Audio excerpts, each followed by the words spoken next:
بسم الله الرحمن الرحيم نحمده ونصلي ونسلم على رسوله الكريم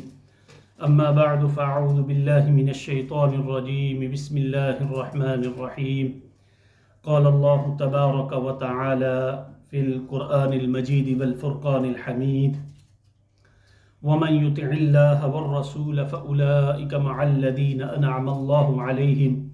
من النبيين والصديقين والشهداء والصالحين وحسن أولئك رفيقا وقال الله تبارك وتعالى في مقام آخر أو من كان ميتا فأحييناه وجعلنا له نورا يمشي به في الناس كمن مثله في الظلمات ليس بخارج منها كذلك زين للكافرين ما كانوا يعملون صدق الله العظيم وصدق رسوله النبي الكريم الأمين محبت عقیدت الفت اور پیار سے درود و سلام اللہم صلی علی سیدنا محمد وعلی آل سیدنا ومولانا محمد وبارک وسلم وصلی علیہ الصلاة والسلام علیک یا سیدی یا رسول اللہ وعلی آلک واصحابک وسلم علیک یا شفیع المذنبین الصلاة والسلام علیک یا سیدی یا رسول اللہ وعلى آلك وأصحابك وسلم عليك يا جد الحسن والحسين۔ سامعین ذی وقار، اللہ رب العزت کا احسان ہے کہ اس نے ہمیں آج کی یہ جمعۃ المبارک کی نشست اور مسجد شریف کا یہ معطر و منور ماحول عطا کیا۔ آج کی اس مختصر سی نشست میں ہم شہدائے اسلام اور بالخصوص شہدائے احد کو ہدیہ عقیدت پیش کرنے کی کوشش کریں گے۔ مذکورہ پہلی آیہ مبارکہ جو میں نے تلاوت کی، اس کا شان نزول کچھ اس طرح ہے کہ حضرت سیدنا ثوبان رضی اللہ تعالی عنہ نبی کریم صلی اللہ علیہ وآلہ وسلم کے ساتھ کمال درجہ محبت فرماتے تھے، اور اس بات کو مفسرین کی ایک بڑی تعداد نے روایت کی ہے۔ روی عن جمع من المفسرین ان ثوبان مولا رسول اللہ صلی اللہ علیہ وسلم کان شدید الحب لرسول اللہ صلی اللہ علیہ وسلم۔ مفسرین کی ایک جماعت سے یہ روایت ہے کہ ثوبان جو نبی علیہ السلام کے آزاد کردہ غلام تھے،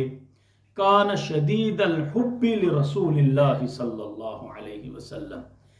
کہ وہ آقا علیہ السلام کے ساتھ بڑی شدید محبت رکھتے تھے، اور قلیل الصبر عنہ،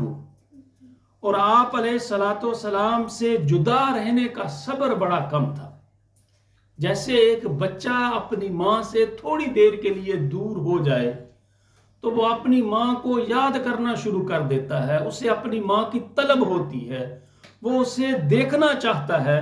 تو یہی حال حضرت ثوبان رضی اللہ تعالی عنہ کا تھا، قلیل الصبر عنہ،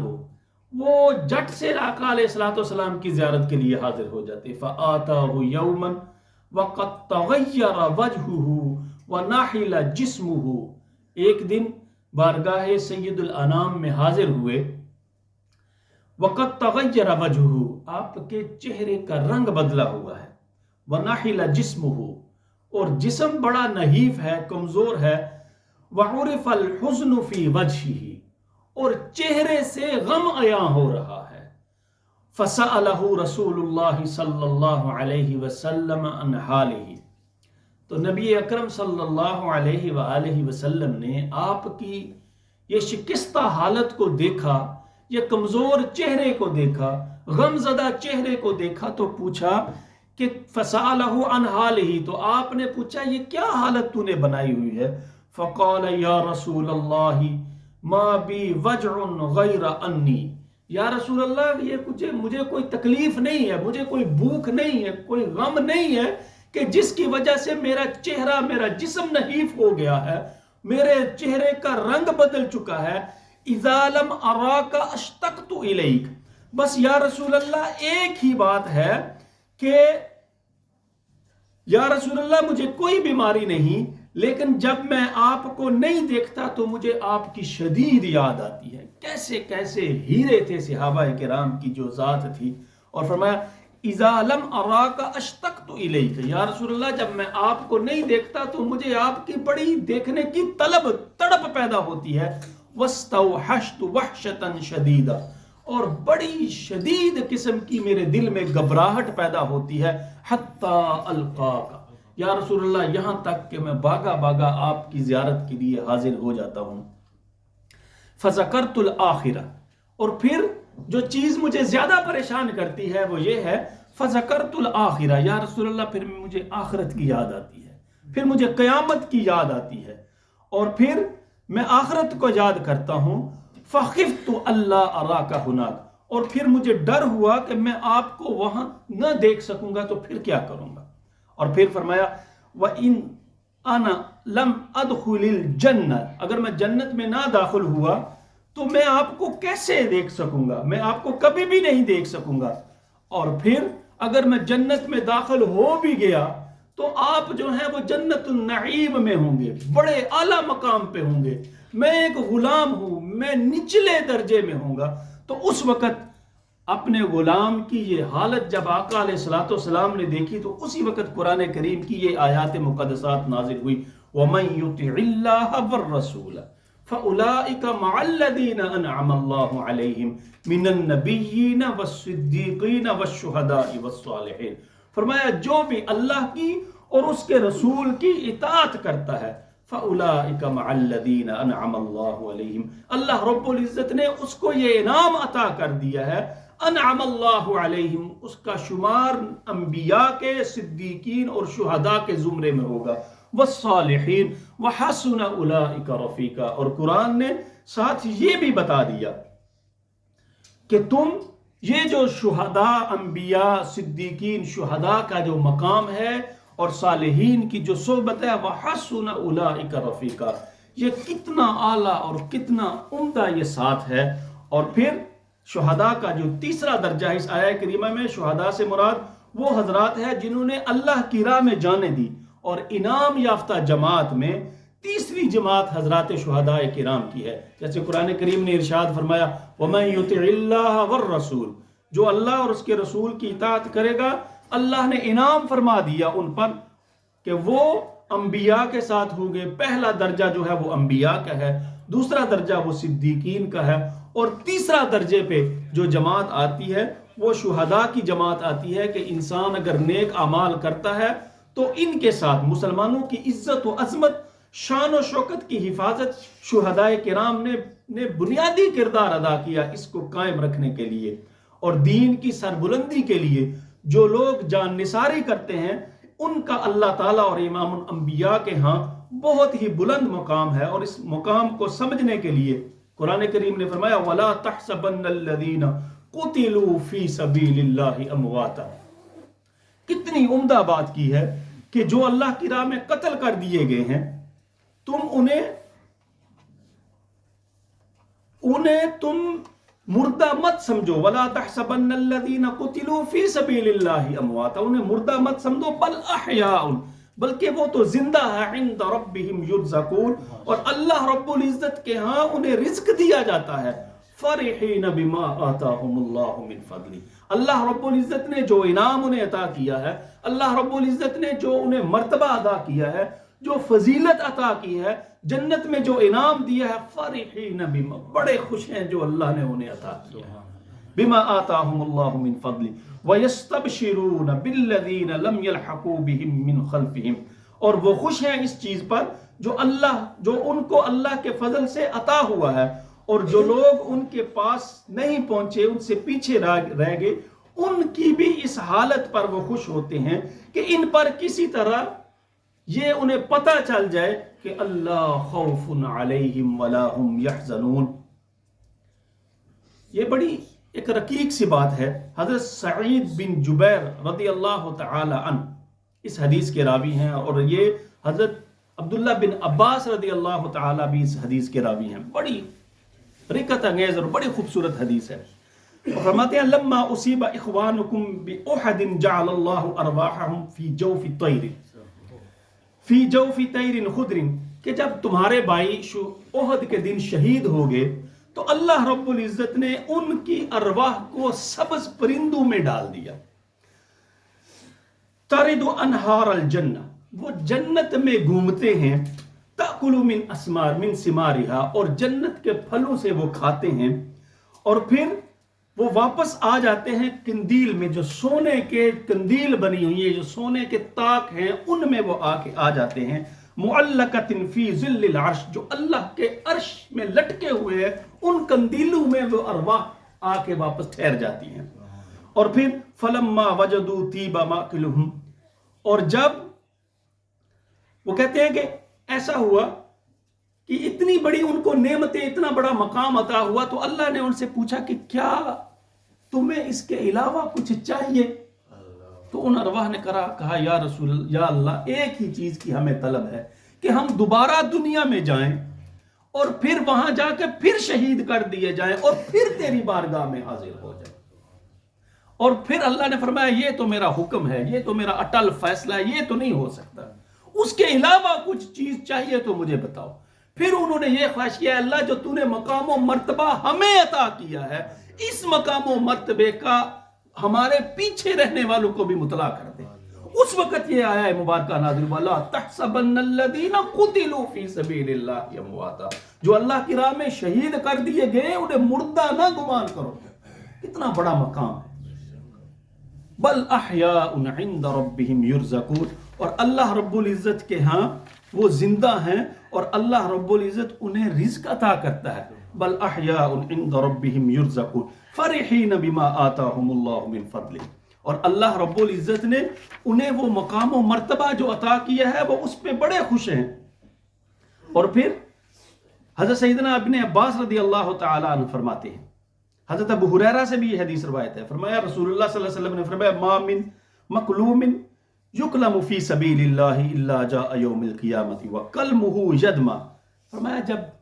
شہید اللہ کی بارگاہ میں حاضر ہوتا ہے اس کے جسم سے اسی طرح خون رس رہا ہوتا ہے،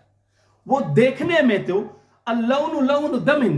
کہ اس خون کا رنگ تو خون جیسا ہوتا ہے، لیکن اس کی جو خوشبو ہوتی ہے وریح ریح مسک، اس کی خوشبو مسک، اس کے خون سے مسک کی سی خوشبو آتی ہے، اتنی اسے خوشبو آتی ہے۔ اور حضرت سہل بن حنیف رضی اللہ تعالی عنہ سے روایت ہے، رسول اللہ صلی اللہ علیہ وسلم نے فرمایا من سأل اللہ الشہادت بصدق، اور جو بندہ اللہ سے صدق دل سے شہادت کو طلب کرتا ہے، اللہ مجھے شہید کی موت عطا کر، بلغہ اللہ منازل الشہداء، تو اللہ رب العزت جب کرم کرنے پہ آتا ہے تو پھر اسے شہید کے من یطع اللہ والرسول فاولئک مع الذین انعم اللہ علیہم من النبیین والصدیقین والشہداء والصالحین، جب اللہ پھر کرم کرنے پہ آتا ہے تو اسے شہید کے منازل پہ، شہید کے رتبے پہ فائز کر دیتا ہے، وَإِن مَاتَ عَلَى فِرَاشِ، چاہے وہ اپنے گھر کے بستر پہ اس کی موت ہوئی۔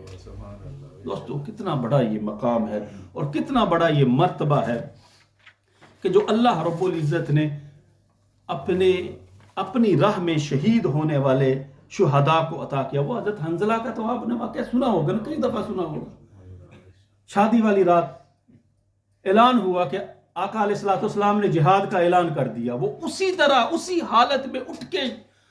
اللہ کی راہ میں شہید ہو گئے۔ یہ بھی غالباً واقعہ احد ہے، احد کے دن کیا واقعہ ہے، تو وہ اسی دن شہید ہو گئے۔ اور پھر جب ان کی لاش ملی تو نبی اکرم صلی اللہ علیہ وسلم نے فرمایا کہ حنظلہ کو فرشتے غسل دے رہے ہیں، ان صاحبکم حنظلہ تغسلہ الملائکہ، کہ حنظلہ وہ ہے جو شادی کی رات جہاد کا نام سن کے جہاد میں شریک ہو گیا اور شہید ہو گیا، اسی لیے انہیں غسیل الملائکہ کہتے ہیں، کہ وہ شہید جن کو فرشتوں نے غسل دیا۔ اور حضرت سیدنا امیر حمزہ رضی اللہ تعالی عم رسول اللہ صلی اللہ علیہ وسلم شیر خدا، نبی اکرم صلی اللہ علیہ وسلم کی ولادت سے غالباً کچھ روایات کے مطابق 2 سال اور کچھ کے مطابق 4 سال قبل آپ پیدا ہوئے۔ آپ بڑے نہایت حسین و جمیل قوی ہیکل پہلوان تھے، بے حد بہادر اور اچھے اوصاف کے مالک تھے، اور قبول اسلام سے لے کر شہادت تک اسلام کی سر بلندی کے لیے سید الانبیاء کے ساتھ پیش رہے، ہر موقع پہ، ہر لمحے، ہر وقت آقا علیہ الصلوۃ والسلام کے ساتھ پیش رہے، اور 54 یا 56 سال کی عمر میں 3 ہجری کو احد کے دن آپ نے جام شہادت نوش کیا۔ اور پھر وہ جو واقعہ آپ نے سنا ہے کہ ابو جہل نے آقا علیہ الصلوۃ والسلام کے ساتھ گستاخی کی اور ایک لونڈی نے کہا ابو عمارہ، یہ آپ کا لقب تھا، کنیت تھی ابو عمارہ حضرت حمزہ کے، ابو عمارہ کاش تم تھوڑی دیر پہلے آتے اور سید الانبیاء اپنے بھتیجے کو دیکھتے کہ جس کے ساتھ گستاخی کی گئی ہے۔ اسی وقت وہ ابو جہل کے گھر جاتے ہیں اور فرماتے ہیں اور اسے کہتے ہیں ابو جہل لجاجت اور منت سماجت پہ اتر آتا ہے، تو آپ فرماتے ہیں اما ترى ما جاء به، حمزہ آپ نے نہیں دیکھا کہ وہ کیسے دین کو، سید الانبیاء صلی اللہ علیہ وآلہ وسلم کیسے دین کی پرچار کرتے ہیں۔ اما ترى ما جاء به صفح عقولنا، آقا علیہ الصلوۃ والسلام ہمیں صفح عقولنا، ہمیں بے وقوف کہتے ہیں، وسب آلہتنا، اور ہمارے بتوں کو، ہمارے خداؤں کو باطل سمجھتے ہیں، وخالف آباءنا، اور ہمارے آباء و اجداد کو برا بلا کہتے ہیں۔ تو حضرت سیدنا امیر حمزہ طیش میں آتے ہیں، ایک تھپڑ رسید کرتے ہیں اور کچھ روایات کے مطابق کمان اس کے سر پہ مارتے ہیں اور پھر فرماتے ہیں وَمَنْ أَصْفَحَ مِنْكُمْ تَعْبُدُونَ، تم سے بڑا بیوقوف۔ اللہ رب العزت جب انسان کو کچھ عطا کرتا ہے نا تو اس وقت اس کی عقل کو مَنْ يُرِدِ اللَّهُ بِهِ خَيْرًا يُفَقِّهُ فِي الدِّينِ، ابھی سید الانبیاء سے قبول اسلام کے حوالے سے بات نہیں ہوئی، ابھی ابو جہل کے ساتھ مباحثہ ہو رہا ہے، بات چیت ہو رہی ہے، اور کہا تم سے بڑا بیوقوف کون ہے جو بتوں کی، جو پتھروں کی پوجا کرتا ہے۔ اشہد اللہ الہ الا اللہ وان محمدًا عبدہ ورسولہ، جا جو کرنا ہے تو نے اکھاڑ لے، میرا جو تو نے اکھاڑنا ہے۔ اس وقت آپ نے اس کے سامنے اعلان کیا کہ میں اسلام قبول کرتا ہوں اور میں اس بات کا اعلان کرتا ہوں کہ سید الانبیاء صلی اللہ علیہ وآلہ وسلم وہ اللہ کے رسول اور اس کے بندے ہیں۔ دوستو، یہ سید الانبیاء کیسے، جب ہم پڑھتے ہیں نا صحابہ کرام کی زندگی، جو نبی اکرم صلی اللہ علیہ وسلم کے محبت کے واقعات ہوتے ہیں، انسان کے رونگٹے کھڑے ہو جاتے ہیں کہ کیسے کیسے ہیرے تھے، کیسی کیسی نبی اکرم صلی اللہ علیہ وسلم۔ حضرت بلال جب فوت ہونے لگے نا، لما حضرت بلالا الوفات، جب آپ کی وصال کا وقت قریب آیا، قالت الامرأة واحزنا، آپ کی بیوی، آپ کی زوجہ کہنے لگے ہائے، جیسے نہیں وہ کو فوت ہونے لگتا ہے تو غم کا اظہار کرتے ہیں۔ فقال بلال رضی اللہ تعالی عنہ وطربا، اور حضرت بلال کہتے ہیں کتنی خوش بختی کی آج بات ہے، تو پریشان اور رو رہی ہے، میرے لیے کتنی بڑی خوش قسمتی کی بات ہے۔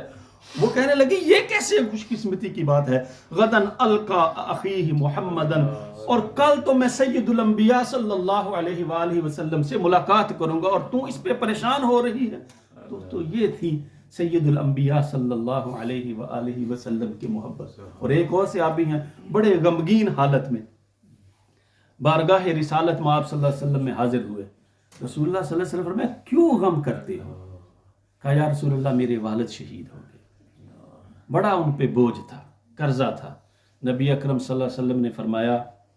میں تجھے ایک ایسی خوشخبری نہ سناؤں، میں تجھے کوئی ایسی بات نہ بتاؤں کہ تیرا دل خوش ہو جائے؟ وہ کہتا ہے یا رسول اللہ سنائیے۔ آقا علیہ الصلوۃ والسلام نے فرمایا آج تک اللہ رب العزت نے آمنے سامنے آ کر کسی سے بھی بات نہیں کی، پردے میں آ کر بات کی، اور تیرا والد وہ ذات ہے کہ جس کے ساتھ نبی اللہ رب العزت نے سامنے آ کے بات کی، اللہ نے اس مقام پہ اسے فائز کر دیا ہے۔ اور حضرت امیر حمزہ رضی اللہ تعالی فلما اسلم حمزہ علمت قریش، اور قریش کو اس وقت پتہ چل گیا کہ آج حمزہ کی وجہ سے اسلام جو ہے وہ سربلندی پہ پہنچ جائے گا۔ اور پھر آپ کی بہادری کا اعتراف جو ہے وہ دشمن بھی کیا کرتے تھے۔ حضرت سیدنا عبد الرحمن بن عوف امیہ بن خلف اور اس کے بیٹے کو گرفتار کر کے جب جا رہے تھے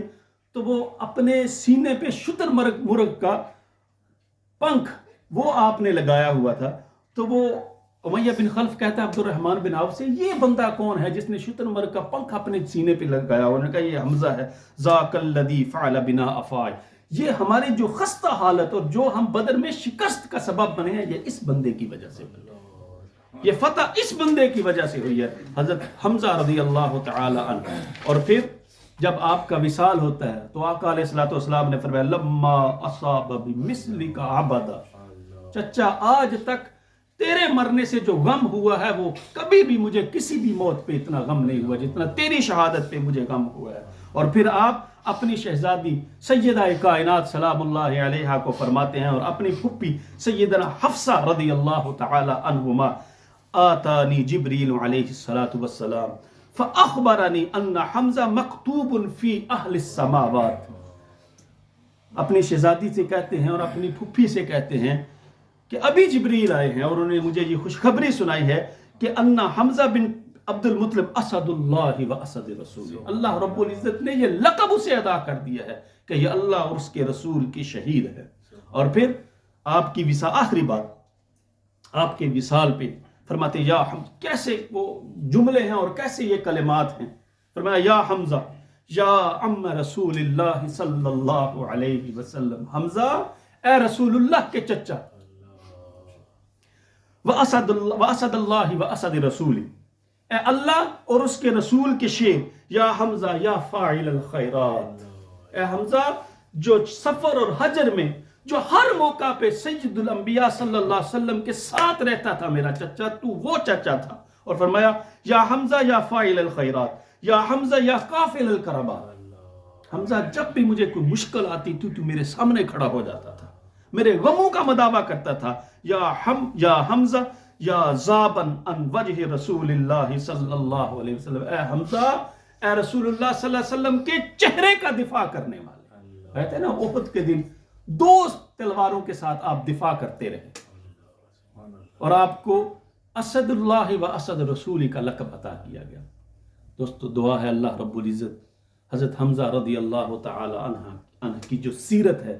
اسے اپنانے اور جو محبت ہے اسے اپنانے کی توفیق عطا فرمائے. وآخر دعوانا ان الحمد للہ رب العالمین. سنتے ادا فرمائیں.